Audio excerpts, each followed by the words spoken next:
American food shelves are shrinking because of the tariffs. Don't forget to stock up and be safe, friends. You got to be. I guess it's starting, y'all.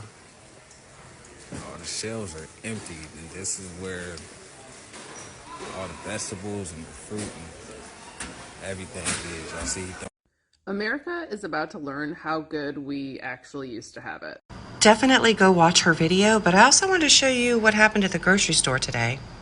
So I shop at Kroger, and look at these. Onions are so old that they're already growing greenery out of them, which is great if you're going to start a garden. I actually almost considered buying them, but look at these empty shelves already. There's already empty shelves. This is Monday afternoon. It's already been stocked. Shipments usually come in on Mondays. This Kroger has been serving up rotten potatoes for months now. And I don't even know why, but the potatoes in their selection is just always crap. So I went over, you can see the avocado section is already getting low. There's large swaths of the areas in the vegetables, plus rotten turmeric, which is not going to be restocked.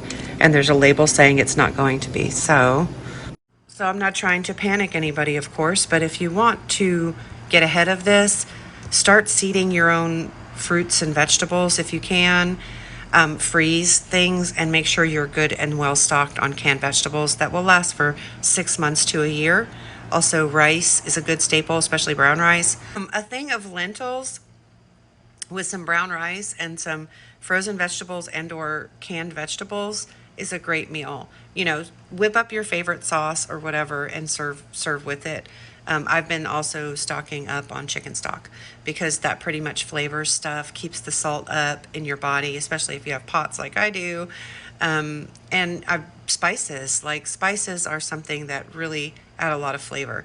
In every meal that I cook every single day, I add paprika, garlic granules with parsley, and I use smokehouse maple. I love smokehouse maple. But you can spruce up very plain meals very easily. Also, of course, canned tuna and canned chicken. But I think Swanson is based in America. I would have to look that up. But I think we'll be safe on some things. Other things not so safe on, like the Asian markets are probably going to be sold out of a lot of stuff too. I don't even know. This is just, I'm so tired of this. Why is this man in office? He's been destroying people's lives 10 years, almost 10 years now. So listen, if y'all think it's a game, when that top shelf, see that top shelf? When that top shelf starts to be bare, that's how you know they don't have a lot of overhead. Okay? So,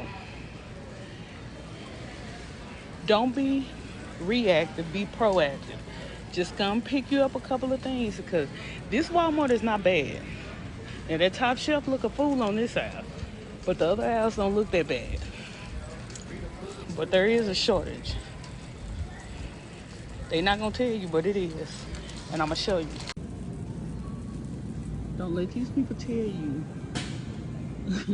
that it's just a game. That top shelf tells it all. Okay? So give it a week. And when you go in the store, look at the top shelf. If it's empty, okay. Go pick you up a couple of non-perishable items. Just some rice, some noodles, a couple of canned goods. Just to be on the safe side. It's better to be prepared than not prepared, okay? Cool. So many Walmart employees have been taking it to TikTok recently saying the US is about to have a food shortage in the next 2 weeks. Because of all the uncertainty around the Trump tariff, a lot of companies have completely paused shipping goods in the US, with people expecting stores like Walmart to experience a shortage since they're seeing empty shelves already and prices are set to increase according to many companies. We are on the water outside of the port of Long Beach. This is one of two massive Southern California ports where, of course, we are talking again about tariffs. There's a lot of worry, as you can imagine. About 40% of the nation's imports, 30% of the exports come through these ports here in Southern California.